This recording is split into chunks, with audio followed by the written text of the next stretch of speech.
Hi friends, welcome back to our channel. Saturday mini vlog தான் share பண்ணியிருக்கேன். வீடியோவை skip பண்ணாமல் பாருங்கள். அன்றைக்கி வந்து பார்த்திங்கன்னா ஏர்லியாகவே கிச்சன் வேலையெல்லாம் முடிச்சிட்டேன் மாமியார் வீட்டில். ஏன்னா அம்மா வீட்டுக்கு போகணும் அப்படிங்கிற பிளான் இருந்துச்சு. அவங்களுக்கு வந்து பார்த்திங்கன்னா வடை சுட்டு கொடுக்கலாம், வடை கேட்டிருந்தாங்க. அதனால் உளுந்து ஊற வச்சுட்டு எனக்கு மல்லி கஷாயம் வச்சுட்டு அப்படியே அவங்களுக்கு சோறு வடிக்கிறதுக்காக உலையும் வச்சாச்சு. அப்புறம் கஷாயெல்லாம் குடிச்சிட்டு பார்த்திங்கன்னா கடகடண்டு உளுந்தையும் அரைச்சி முடிச்சிட்டேன். ஏன்னா அன்றைக்கி சாட்டர்டேங்கிறதுனால பவர் கட் ஆகும் அப்படின்ட்டு தெரியும். கரெக்டாக நான் அரைச்சி முடிக்கிறேன், ஷட் டவுன் பண்ணிட்டாங்க. லஞ்சுக்கு வந்து பார்த்திங்கன்னா சாப்பாடு மட்டும் தான் வடிச்சிருந்தேன். ஆனால் வந்து முதல் நாள் என்ன வைக்கிறனோ அதை வந்து சேர்த்து வச்சுருவேன். அம்மா வீட்டுக்கு போகிற பிளான் இருந்துச்சு அப்படின்னா.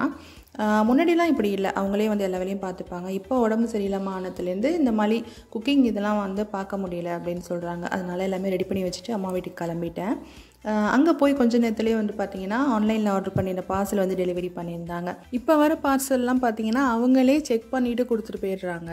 அன்றைக்கி அப்படி தான் ஓப்பன் பண்ணும் போது தான் தெரிஞ்சிச்சு, உள்ளே வந்து மெஷரிங் கப்பில் லைட்டாக ஸ்க்ராட்ச் தேஞ்ச மாதிரி இருந்துச்சு. இருக்கட்டுமா, ரிட்டர்ன் பண்ணுறீங்களா அப்படின்னு கேட்டாங்க. மற்றது எல்லாமே நல்லா இருந்துச்சு. ஆனால் அந்த எலக்ட்ரிக் மீட்டர் மட்டும் நான் செக் பண்ணி பார்த்துட்டு வேணும்னா அப்புறமா ரிட்டர்ன் கொடுத்துக்கலாம் அப்படின்னு சொல்லிட்டு இருக்கட்டும் அப்படின்னு சொல்லிட்டேன். இது வந்து சும்மா நார்மல் பிராண்டட்லாம் ஒன்றும் இல்லை, நார்மலாக உள்ளது தான். அதிகமாக யூஸ் பண்ண மாட்டேன், எப்போவாது தானே யூஸ் பண்ணுவோம், பரவாயில்ல அப்படின்னு சொல்லிட்டு வாங்கியிருந்தேன். ஆனால் ரொம்ப நாளாக இது வாங்கணும் அப்படின்னு நினச்சிட்டே இருந்தேன். ஏன்னா ஏற்கனவே என்கிட்டே இருந்த மீட்டர் வந்து பார்த்திங்கன்னா உடஞ்சிருச்சு. அப்போலேருந்தே வாங்கணும் அப்படின்னு சொல்லிட்டு பார்த்துட்டு இருந்தேன். அதுக்கப்புறம் மெஷர்மெண்ட் வந்து ரொம்ப முக்கியம் இல்லையா பேக்கிங்கில், அதனால் மெஷரிங் கப் வாங்கிடலாம் அப்படின்னு சொல்லிட்டு பார்க்குறப்ப தான் இந்த செட்டு வந்து என் கண்ணில் பட்டுச்சு. சரி, ரீசனபிளாகவும் தான் இருக்குது அப்படின்னு சொல்லிட்டு தான் வாங்கியிருந்தேன்.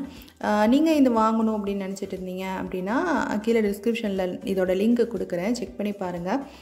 மாமியார் வந்து வரும்போது மீன் வாங்கிட்டு வா அப்படின்னு சொல்லியிருந்தாங்க. அதனால் வண்டி வரதோட வாங்கிடலாம் அப்படின்னு சொல்லிட்டு வாங்கியாச்சு. வாங்கினதுக்கப்புறம் தான் ஞாபகமே வருது பவர் கட் ஆச்சு அப்படின்னு சொல்லிட்டு. ஏன்னா ஐஸ் க்யூப்பும் இல்லை. அப்புறம் அவங்கக்கிட்டே ஐஸ் எல்லாம் வாங்கி எல்லாத்தையும் க்ளீன் பண்ணி செட் பண்ணி வச்சாச்சு. அப்புறம் வந்து பார்த்திங்கன்னா நாங்கள் மீன் வாங்கினது தெரியாமல் பாப்பு வெளியில் போயிட்டு சிக்கனும் வாங்கிட்டு வந்துட்டாங்க. அதையுமே வந்து க்ளீன் பண்ணி, சிக்கனில் வந்து டேரெக்டாக ஐஸ் போடக்கூடாது, அதனால் மேலே கொஞ்சம் அடியில் கொஞ்சம் போட்டு அதையும் வந்து சேஃபாக வச்சாச்சு. அப்புறம் லஞ்சுக்கு மீன் குழம்பு வச்சு ஏதாவது லைட்டாக பொரியல் பண்ணிக்கலாம் அப்படின்னு சொல்லிவிட்டு அம்மா அந்த வேலையை பார்த்து முடிச்சிட்டாங்க.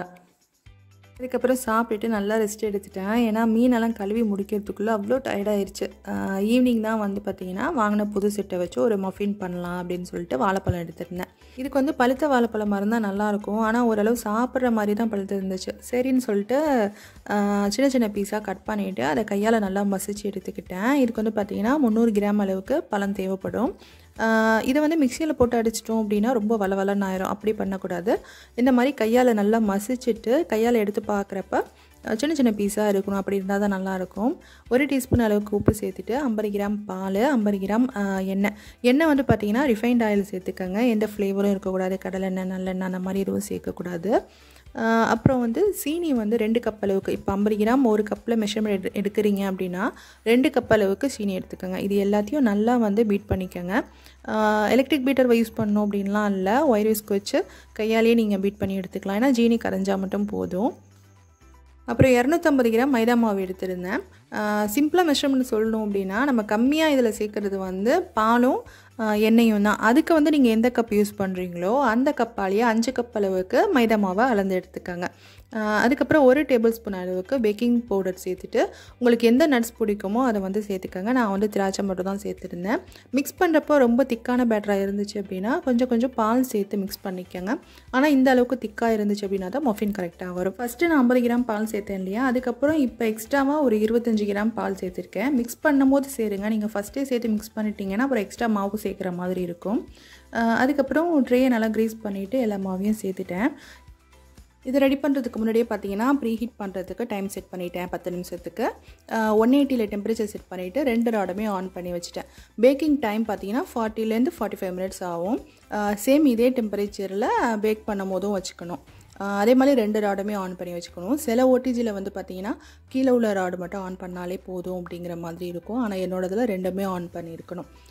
இதில் முட்டை சேர்க்கல அப்படின்னாலும் இதில் வந்து வெண்ணிலா எசன்ஸ் அப்படி இல்லைனா ஏலக்காய் தூள் 2ல் ஏதாச்சும் ஒன்று சேர்த்துக்கிட்டோம் அப்படின்னா ஃப்ளேவர் நல்லாயிருக்கும். நான் வந்து ஏலக்காய் தான் சேர்த்துருக்கேன்.